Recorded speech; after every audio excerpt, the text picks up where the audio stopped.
Will adjusting tyre pressure change adjustments? So the thing to understand about tyre pressure in terms of your setup, or one of the things you can use it to understand setup, is it obviously will adjust your total chassis ride height. It's not adjusting your ride height at the suspension, but it is adjusting the ride height because the tyre will compress more when you change. Well, if you reduce your tyre pressure, the tyre will obviously compress more. So absolutely, from that perspective, the adjusting the tyre pressure does change the setup. As far as the adjustments, no, not really. It's only having sort of an external effect from the perspective of the suspension. It's not changing your adjustments as such. It's certainly changing your wheel, so you're certainly changing your ride height. So to some extent, if you've got massive differences in ride height change, yeah, it's going to start affecting things like the camber you end up with on track. But really, for practical purposes, it's not changing the adjustments. It is just changing your sort of dynamic ride height, as well as obviously the grip and all that stuff that comes with tyre pressures as well.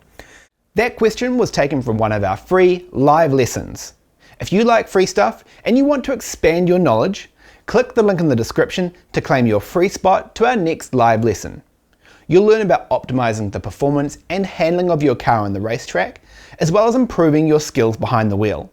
Plus, you'll have the chance to ask your own questions, which we'll be answering live.